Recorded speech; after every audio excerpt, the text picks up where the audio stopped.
అటువంటి మార్పులు తీసుకురావాల్సినటువంటి అవసరం ఉంది. అది ఓన్లీ మార్కెట్ కమిటీలలో చేస్తే సరిపోదు.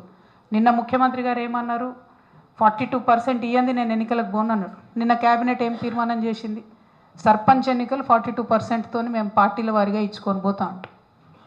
పార్టీల వారీగా బీసీలకు ఇవ్వడానికి అది బిచ్చం కాదు. మీరు భిక్ష వేస్తే తీసుకోవడానికి బీసీలు సిద్ధంగా లేరు. సర్పంచ్ ఎన్నికలలో గుర్తులు ఉండవు. సో మీరు 42 ఇచ్చినా 52 ఇచ్చినా 62 ఇచ్చినా అడిగేటోడు ఎవడు ఉండడు. పైగా సర్పంచ్ ఎన్నికలు ఇప్పుడు అర్జెంటుగా పెట్టకపోతే మిమ్మల్ని కొట్టింది ఎవరు? జయలలిత గారు 9 సంవత్సరాలు ఎన్నికలు నిర్వహించలేదు తమిళనాడులో. అప్పుడు పివి నరసింహారావు గారు ప్రెషర్లోకి వచ్చి అప్పుడు 9th షెడ్యూల్లో పెట్టుకొని మనం దాన్ని రిజర్వేషన్లు వాళ్ళు తమిళనాడులో సాధించుకున్నారు. పేరుకు చెప్పడానికి రేవంత్ రెడ్డి గారు ఏం చెప్తారు, నేను తమిళనాడు తరహా సాధిస్తా అని చెప్తారు. ఒక్క స్టెప్ తీసుకున్నారా మీరు తమిళనాడు వాళ్ళలాగా? కనీసం ఢిల్లీలో పోయి ఒకసారి మోడీ గారికి ఒక వినతి పత్రం ఇచ్చిరా మీరు? పోయినరు 2 సార్లు దొంగ దీక్షలు చేసి వచ్చేసిండ్రు కాంగ్రెస్ వాళ్ళు. ఉట్టిగా తమాషా కాడికి పోయినరు. రాహుల్ గాంధీ కూడా రాలే కనీసం ఆ మీటింగ్కి. సోనియా గాంధీ గారు దూరం మాట, వేణుగోపాల్ గారు కూడా రాలే, కేసీ వేణుగోపాల్ గారు. అంటే మీ దగ్గర ఉండే ముఖ్యమైన వ్యక్తులు రాకుండా వెళ్ళి బీసీల కోసం ఢిల్లీలో దొంగ దీక్షలు చేసి వచ్చి మళ్ళీ ఇప్పుడు పార్టీల పరంగా ఇస్తామని నిన్న క్యాబినెట్లో కాంగ్రెస్ పార్టీ తీర్మానం చేయడం అంటే 100కి 1000% రేవంత్ రెడ్డి గారు బీసీలను మోసం చేస్తూ ఉన్నారు. బీసీ ద్రోహిగా మిగిలిపోతారు మీరు. దయచేసి ఇది చేయకండి. ఇవాళ సర్పంచ్ ఎలక్షన్ అంటారు, రేపు పొద్దున గుర్తులు ఉన్న ఎన్నికలలో ఎంపీటీసీ జెడ్పీటీసీలలో కూడా మేము పార్టీల వారీగా ఇచ్చుకుంటామని పోతారు. మరి ప్రొటెక్షన్ ఎక్కడ ఉంటుంది? పార్టీల వారీగా ఇచ్చేది ఉంటే మీరు కొత్తగా ఇచ్చేది ఏంది? బీఆర్ఎస్ పార్టీ పుట్టినప్పటి నుంచి 51% ఇచ్చుకుంటూ వచ్చింది బీసీలకు. But that doesn't change elected positions. Elected పొజిషన్స్లో బీసీలు రావాలంటే ఖచ్చితంగా రాజ్యాంగ రక్షణ ఉండాలి. దానికోసం ముఖ్యమంత్రి గారు ప్రయత్నం చేయాలి. ఈ సర్పంచ్ ఎన్నికలు పెట్టడం అన్నది కరెక్ట్ కాదు. ఇది బీసీ సమాజానికి కాంగ్రెస్ పార్టీ చేస్తున్న ద్రోహంగా చరిత్రలో నిలిచిపోతుందని కూడా నేను ఈ సందర్భంగా తెలియజేస్తూ ఉన్నా. అదేవిధంగా నిన్న మేము మా ప్రయాణం మొదలుపెట్టినప్పటి నుంచి ఫస్ట్ మదిర నుంచి ప్రారంభించాం. మదిరలో డిప్యూటీ సీఎం గారు ఉన్నారు కాబట్టి అభివృద్ధి చాలా గట్టిగా ఉంటుందనే అనుకున్నాం. కాకపోతే మదిరలో చాలా ప్రాబ్లమ్స్ ఉన్నాయి. మున్సిపాలిటీలో అందరూ కూడా ప్రజలు చెప్తా ఉన్నారు, మా గ్రామ పంచాయతీ ఉన్నప్పుడే బాగుండే, ఇప్పుడు మున్సిపాలిటీ అయినాక ఇంకా రకరకాల ఇబ్బందులు ఉన్నాయని చెప్తున్నారు.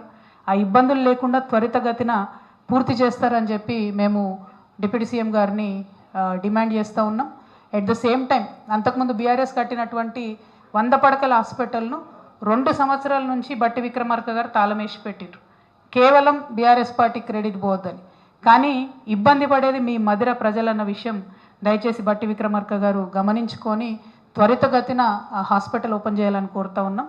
మీ మదిర నియోజకవర్గంలో జూనియర్ కాలేజ్ చాలా భయంకరమైన పరిస్థితిలో ఉంది. దయచేసి త్వరితగతిన దానికి నిధులు మంజూరు చేయాలని చెప్పి డిప్యూటీ సీఎం గారిని డిమాండ్ చేస్తూ ఉన్నాం. అదేవిధంగా మదిరలో జమలాపురం టెంపుల్కి వెళ్ళినాం మేము. అది తెలంగాణ తిరుపతిగా పిలుస్తారు, 1000 సంవత్సరాల చరిత్ర ఉన్న టెంపుల్. కానీ ఇంతవరకు బీఆర్ఎస్ కావచ్చు కాంగ్రెస్ కావచ్చు ఎవ్వరు కూడా టెంపుల్ అభివృద్ధికి ₹1 కూడా ఇవ్వలేదు.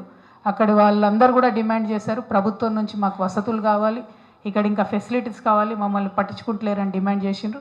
మీరు డిప్యూటీ సీఎంగా ఉన్నారు కాబట్టి, చేయగలిగే పరిస్థితిలో ఉన్నారు కాబట్టి జమలాపురం వెంకటేశ్వర స్వామి వారికి మరి కొంత ఆదాయాన్ని సమకూర్చాలి, వసతులు సమకూర్చాలని డిప్యూటీ సీఎం గారిని నేను డిమాండ్ చేస్తూ ఉన్నాను. అదేవిధంగా 26 సంవత్సరాల నుంచి లెదర్ పార్క్ కోసం అక్కడ భూమి ఇచ్చి ఉన్నారు. అక్కడ మొత్తం ఆ మెంబర్స్ అందరు కూడా చుట్టుపక్కల ఉన్న 13 గ్రామాల వాళ్ళు కూడా లెదర్ పార్క్ ప్రారంభించాలని అడుగుతున్నారు.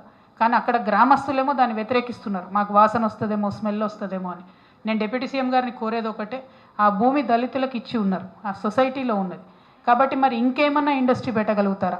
ఎట్లా అక్కడ ఉండేటటువంటి గ్రామాల్లో ఉన్న ప్రజలకు హెల్ప్ చేస్తారు? ఏదో ఒక పరిశ్రమ తీసుకొచ్చి ఉద్యోగాల కల్పన చేయాలని చెప్పి నేను డిప్యూటీ సీఎం గారిని డిమాండ్ చేస్తూ ఉన్నాను. అట్లానే మరి అదే నియోజకవర్గంలో నిన్న పాతర్లపాడు అనేటటువంటి గ్రామానికి వెళ్ళి రావడం జరిగింది.